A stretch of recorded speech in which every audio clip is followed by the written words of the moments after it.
Good evening friends. आज हम लोग डिस्कस करेंगे। Today we are discuss about the best magazine for current affairs 17 BPSC prelims. क्योंकि अभी देखिएगा सबसे ज़्यादा बच्चों को परेशानी है, तो उनको है आपको करेंट अफेयर्स को लेके है कि कौन से मैगज़ीन फॉलो करें, कौन से बढ़िया है सर, कौन से बढ़िया नहीं है।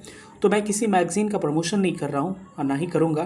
तो जो मैगज़ीन एक्चुअल में रियल में अच्छा है और बीपीएससी का हमने ट्रेंड एनालिसिस किया है इससे पहले, तो जो करंट अफेयर्स के लिए मैगज़ीन सबसे अभी बेटर है उसके बारे में हम लोग डिस्कस करेंगे।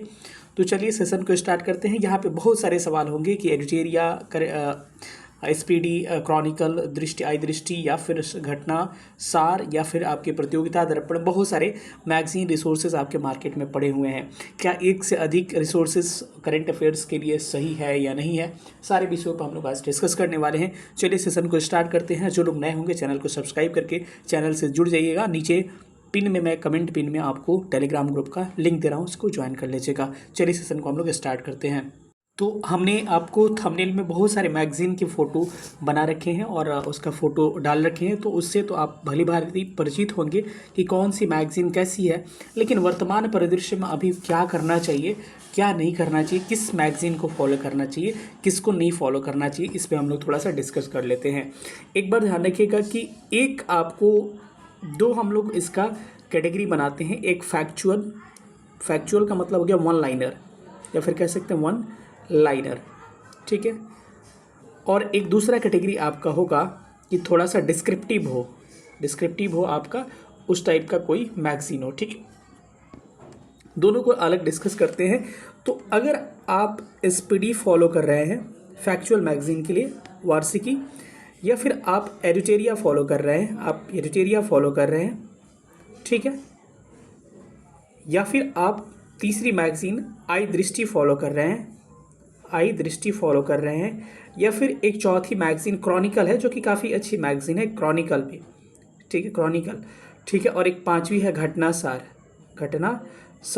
इन सारी मैगज़ीन्स का मैंने नाम लिख दिया। और मुझे नहीं लग रहा है कि कोई बच्चा इससे बाहर हो सकता है। कि आपके कई लोग दृष्टि भी कहते हैं, तो आप दृष्टि अपने हिसाब से देख लीजिएगा। लेकिन मैं दृष्टि को मतलब उतना नहीं कहूँगा आपको, तो इसको आप फॉलो कर सकते हैं, ठीक है।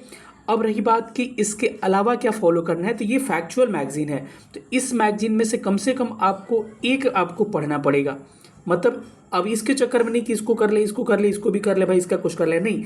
एक मैगज़ीन पे पूरा ज़बरदस्त पकड़ बनाइए, चाहे एसपीडी पे बनाइए, चाहे एडिटोरिया पे बनाइए, चाहे आई दृष्टि पढ़ रहे हैं उस पर बनाइए, क्रॉनिकल पे बनाइए। लेकिन हाँ, एक मैगज़ीन पे अगर अच्छी पकड़ बन जाए तभी दूसरी मैगज़ीन पे आपको भागना है। ये नहीं कि चार्ट इससे कर लिए, यहाँ से कुछ कर लिए, वहाँ से कुछ कर लिए, यहाँ से कुछ कर लिए, और पता चला एग्ज़ाम में आया तो कुछ नहीं कर लिए, ठीक है। तो ऐसे नहीं होना चाहिए, क्योंकि एक मैगज़ीन आपको एकदम फॉलो करना पड़ेगा वन लाइनर फॉर्म में। क्योंकि जो नॉर्मल सवाल पूछे जाएंगे वन लाइनर वाले, तो अगर इसको फॉलो नहीं करेगा तो वही सवाल आपके गलत हो जाएंगे। तो फैक्चुअल मैगज़ीन के लिए एक आपको पढ़ना पड़ेगा। कोई भी इसमें से फॉलो करिए, जो मैंने यहाँ 4-5 लिखा है, इसमें से 5 में से कोई फॉलो कर सकते हैं। मैं आपको इसमें से कोई सजेस्ट नहीं कर सकता, आपको जो अच्छा लगे फॉलो करिएगा, ठीक है। तो अगर मैं अपना पर्सनली बता दूं, तो चलिए मैं अपना भी बता देता हूं। मैं एसपीडी फॉलो करता हूं, मैं अपना भी बता दे रहा हूं आपको वन लाइनर के लिए, ठीक है। हो सकता है आप डिमांड करते हैं कि सर आप क्या फॉलो करते हैं, हम एसपीडी फॉलो करते हैं, ठीक है। अब डिपेंड नहीं करता जो जिसको अच्छा है, क्योंकि मेरा एसपीडी पे शुरू से पकड़ है ना, तो मेरे को पता है किधर चार्ट दिया है, क्या दिया है। एडिटोरिया सारी मैगजीन एक से एक है, ठीक है। तो 19-20 का फ़र्क है, जिसमें किसी में अंतर ज़्यादा नहीं है। लेकिन एक डिस्क्रिप्टिव मैगजीन इसके साथ आपको फॉलो करना पड़ेगा, या फिर इसके लिए कोई आपके रिसोर्सेज फॉलो करेंगे। उसमें क्या हो सकता है, प्रतियोगिता दर्पण हो सकता है, पीडी, या फिर आप विजन आईएएस की मैगजीन आप ईयरली हो सकता है। विजन आईएएस का ईयरली क्या मतलब, मंथली ही आता है इसका भी। अब इसके लिए क्या है कि अभी प्रतियोगिता दर्पण आपको पूरा 1 साल का मिलेगा नहीं, और मंथली मिलेगा, तो उसको ख़त्म करना इतना आसान नहीं है। तो देखिए, आप विजन आईएएस अगर पढ़ रहे थे इसको फॉलो करिए, कोई दिक्कत नहीं है, दोनों में से एक ही करिएगा। अगर प्रतियोगिता दर्पण आपको फॉलो करना है, तो अगर आपसे हो जा रहा है, पहले से पढ़ते आ रहे हैं, तो प्रतियोगिता दर्पण अच्छा से पढ़ लीजिए।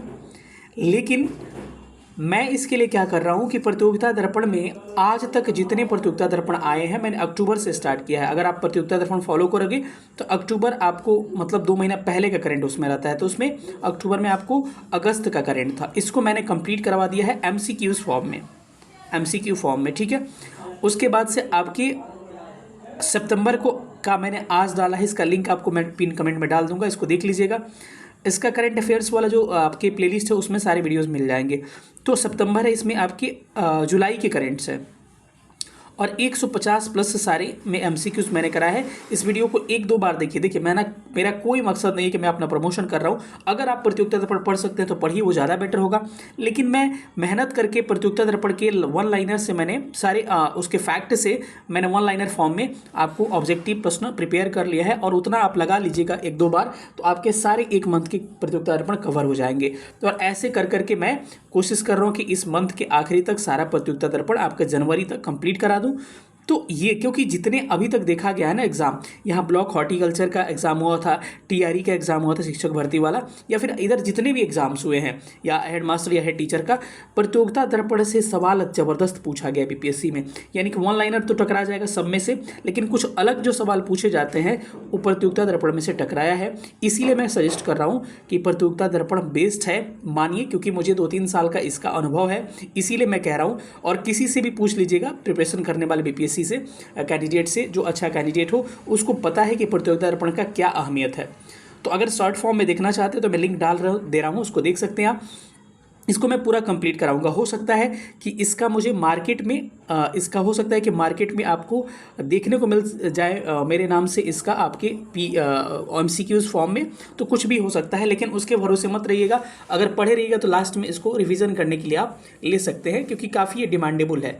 तो आपको फ्री में मिल रहा है तो इसको थोड़ा सा ठीक से स्टडी कर लीजिए, नहीं तो बाद में फिर आपको पछताना पड़ जाएगा। ठीक है, अब रही बात किसकी, तो इसमें से कोई आप विजन पढ़ रहे हैं तो विजन को फॉलो करिएगा। ठीक है, डजेंट मैटर कौन, लेकिन हाँ इधर वन लाइनर पे एक पकड़ आपका होना बिल्कुल जरूरी है। ठीक है, तो प्रतियोगिता दर्पण अगर देखना होगा तो नीचे डिस्क्रिप्शन नीचे आपको कमेंट पिन में आपको डाल दे रहा हूँ लिंक, वहाँ से देख सकते हैं। तो मेरे हिसाब से इन सारे मैगजीन्स में से एक मैगजीन कोई एक फॉलो करना है आपको, और यहाँ से एक पीडी या विजन कोई फॉलो करना है। ठीक है, अगर आप खुद से पढ़ सकते हैं तो बेटर है, नहीं तो मैं खुद कवर करवा रहा हूँ, वहाँ से एमसीक्यू फॉर्म में कवर। बहुत लोगों का कमेंट्स आ रहा है कि सर आजकल 69 बीपीएससी या 8 बीपीएससी में देखा गया करंट अफेयर्स के क्वेश्चन स्टेटमेंट आधारित होते हैं। अरे मेरे भाई, जितना प्रतियोगिता दर्पण का फैक्ट है ना, सबको वन लाइनर में मैं कर दिया हूँ। तो अरे मानिए कि मैंने करा दिया कि फुटबॉलर ऑफ द ईयर के अवार्ड किसे मिला, तो मैं फीमेल वुमेन का मेन का अलग अलग करवा दिया। ठीक है, तो अब उसमें मैंने एक्सप्लेनेशन भी किया, तो अब क्या करेगा, आपको इसको स्टेटमेंट में बदल देगा कि मेन ऑफ द ईयर यहाँ का मिला हुआ है, जो मैंने एक्सप्लेन किया कि एक इनका संबंध तमिलनाडु से है या फिर इनका संबंध मिजोरम से है, ऐसे करके स्टेटमेंट बना देगा। तो सारे फैक्चुअल कंटेंट आपको वन लाइनर फॉर्म में तैयार रहेगा ना, तो उसको स्टेटमेंट आधारित एलिमिनेट करके आराम से आप सवाल को सॉल्व कर सकते हैं, कोई परेशानी नहीं होगा। समझिए, इसको मैंने कन्फर्म कर दिया। मिलेंगे अगले सेशन में, तब तक अपना ख्याल रखिएगा। सेशन देखने बहुत बहुत धन्यवाद। Thank you so much. जय हिंद।